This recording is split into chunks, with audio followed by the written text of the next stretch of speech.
Thanks very much for staying with us. Time now for Eye on Africa with me, Georgia Calvin-Smith. Tonight, the Pope gives Nigerian rebel clergy a month to apologise, pledge allegiance and accept a bishop named by the Vatican or face the sack. It's a rare harsh decree by the pontiff as tribal rivalries affect the papal appointment made 5 years ago.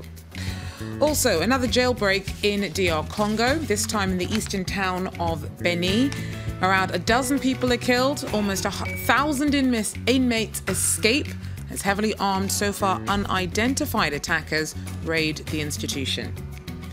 And in the first part of our correspondent special reports on South Sudan, we take a look at the risks faced by those living in the government-controlled town of Yei. But first, the Pope's threatened to fire Nigerian priests for refusing to accept a local bishop appointed by the Vatican 5 years ago. Pope Francis met with a delegation from the Diocese of Ahiara earlier this month and has apparently run out of patience. He's threatened to suspend priests from the ministry if they don't accept Bishop Peter Okpeleke's appointment and each send a letter asking forgiveness and pledging their loyalty to the pontiff, all to be done within a month. Now, the Pope's often taken a conciliatory tone in resolving disputes, but this time has taken an unusually harsh approach. Japheth Omajua tells us more about why priests refused to accept the bishop's appointment in the first place. I think it's an issue that goes beyond the Catholic Church. It's about some ethnic issues. Even though these are people that are from the eastern part of Nigeria, you would actually find out that people also identify according to their clans.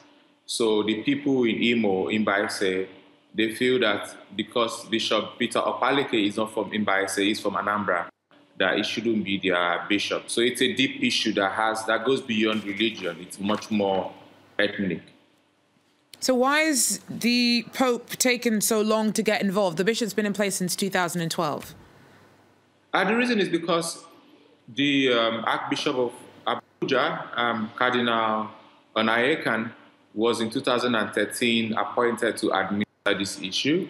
And obviously, all the effort is made since 2013 till now, some 4 years now, hasn't yielded any results. So I guess the Pope finally decided it's time to issue an ultimatum to finally get a solution. Now, the Catholic Church is going across Africa. Do its practices often clash with local culture on the continent? Yeah, of course. It's beyond the Catholic Church. Religion is a big deal in Africa, whether it's Islam, whether it is Pentecostalism, whether it's the Catholic Church or what. Anything religion is a big deal in Africa. There is the aspiration to connect with the beyond. And of course, yes, in many places, people sort of practice their religion with their traditional African beliefs. So that's a reality in most places on the continent. Japheth Omajua there for us in Abuja. Well, 6 men have been arrested in Kenya on suspicion of working with Somali militant group alshabab to plan an attack. 2 of the suspects are reportedly Kenyans, the others are Somali. Police also seized assembled explosives, 4 suicide vests and bomb-making materials.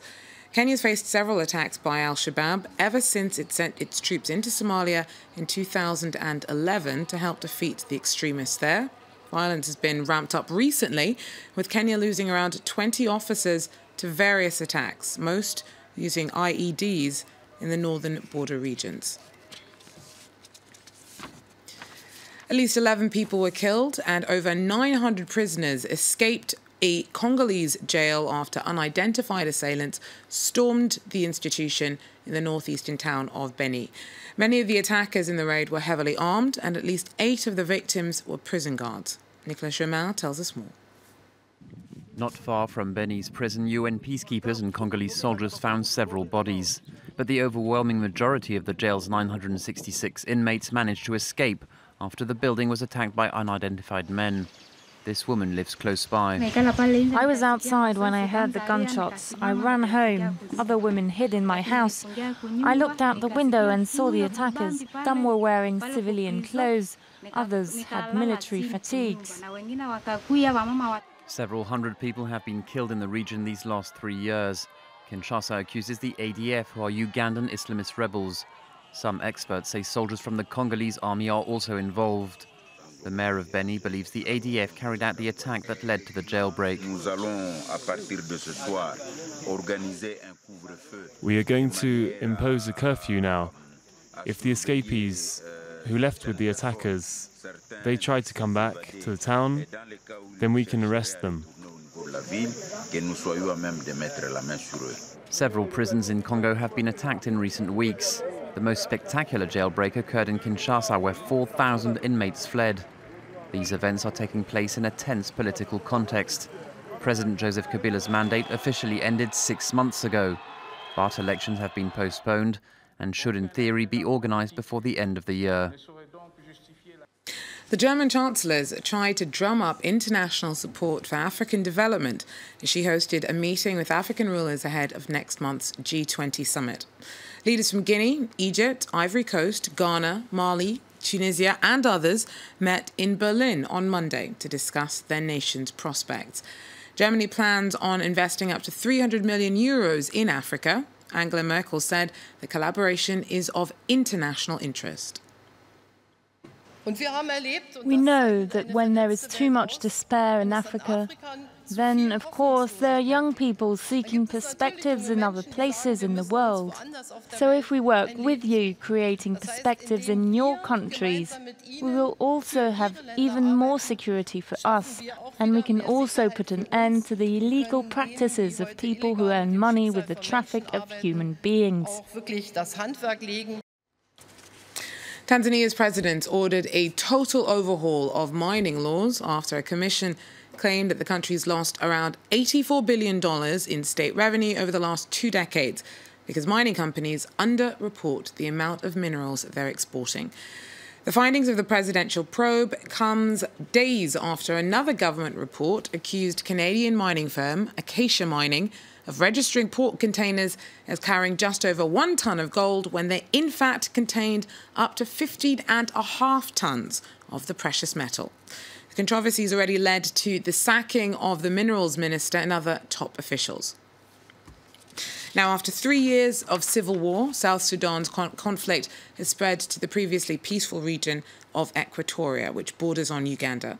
Rebel leader Riek Machar was forced into exile last year following the breakdown of another peace deal, which saw him sworn in as vice president.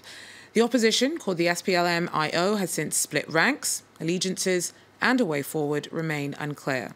Our correspondent gained rare access to Yei town, where government forces are trying to keep a growing insurgency at bay.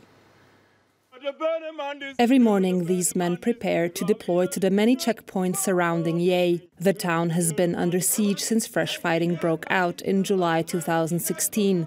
The government controls the town. Armed groups hold sway over the roads leading to what was once South Sudan's 3rd largest city. Tensions run high amid regular confrontations. People is in the bush. When somebody is coming, is a sheikh. And when he's going to town, they can march in town, is a security. Yes, it's make a security first. Still, the majority of the population has long deserted the town, most having fled south to Uganda. In a recent report, the UN accused the government army and its militia, consisting of ethnic Dinka, of targeting civilians. A few months ago, this man was arrested and beaten by government soldiers. They accused him of being a rebel simply because he belonged to a different tribe than the soldiers, most of whom are ethnic Dinka. They really beat people anyhow, using these rubber bands from the vehicle tires. When you are beaten, you cry, they laugh at you. Threatening to kill him, the soldiers warned him not to skip town. Many men who do manage to leave end up joining the rebellion, but the government denies that they form part of an organized opposition. The opposition has first-class people. Some of them are ministers and they are part of the government of South Sudan. The people in the bush are not part of the opposition. Those in the bush are criminals. But it seems the army is fighting more than just bandits. Beyond the town perimeter, the soldiers regularly clash with men who claim to be fighting under the leadership of exiled opposition leader Riek Machar. Well, do join me on Tuesday for part 2 of our correspondent's special South Sudan report. Simona Fulton gained rare access to rebel-held parts of South Sudan's equatorial region to find out what's become of Riek Machar's opposition. That is, though, where we're going to have to leave it for Eye on Africa for now. Thanks for joining us. Do so again. Take care.